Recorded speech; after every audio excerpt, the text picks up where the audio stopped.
不存在的站务员。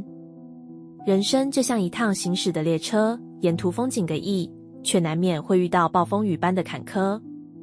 那年，我深深陷入低谷，遭遇诈骗，存款被骗一空，生活上接连不顺，工作也因为种种压力而被迫辞职。几个月下来，我仿佛成了一具行尸走肉，失眠、焦虑，甚至绝望，整个人都被黑暗吞噬。那晚，我收拾好简单的行李，准备搭乘夜间的火车返回南部的家。脑海中一片混乱，过去的失败和痛苦像压垮我的重担，我甚至怀疑自己是否还能重新站起来。火车站的月台挤满了人，晚高峰的拥挤让我更加不安，嗡嗡的谈话声和行李轮滑过地面的声音仿佛都在嘲笑我的狼狈。我站在月台边缘，低头看着手里的车票，脑袋空空如也。列车的到站广播响起时，人群开始推挤。就在这时，我感到一股力道从身后推来，整个人失去平衡，朝着轨道摔去。眼前的景象在那一瞬间变得无比清晰，轨道上冰冷的铁轨，远方刺眼的列车灯光正迅速逼近。来不及尖叫，我的身体像是被时间冻结般僵硬，只能听到耳边风声呼啸而过。一瞬间，世界变成了黑暗。在完全失去意识前，我听到了一个声音，那是一个低沉而平静的男声，带着温暖的力量。你会没事的。同时，我感觉到有一只手紧紧抓住了我的手腕，一股强大的力量将我从深渊拉了回来。当我再次睁开眼，已经躺在医院的病床上。护士告诉我，有人发现我摔倒在月台边缘，被迅速拉了回来，仅仅受了些皮外伤。他还说，幸运的是列车当时减速进站，否则后果不堪设想。我努力回想那一刻发生的事，但记忆中只留下那句低语和那只拉住我的手。回到家后，我的家人又惊又怒，叮嘱我以后在外一定要小心，但我却对那救下我的人心存感激。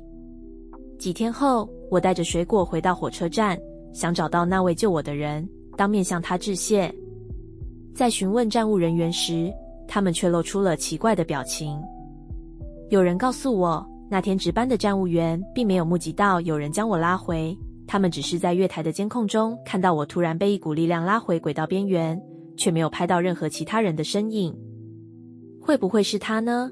一位老站务员说，语气带着些许敬畏。他随后讲了一个关于这个火车站的故事。数年前，这里有一位尽职尽责的站务员，总是热心帮助每一位乘客。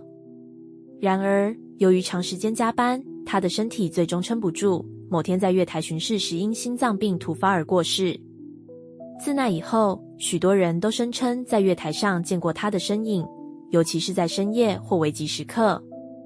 他可能还在守护这里吧。老站务员的话让我感到一阵寒意，却又意外地带着一丝温暖。那天之后，我经常想起那个温暖的声音和那双拯救我的手。或许是因为那一刻，我明白了生命的珍贵，也感受到了来自陌生人的守护。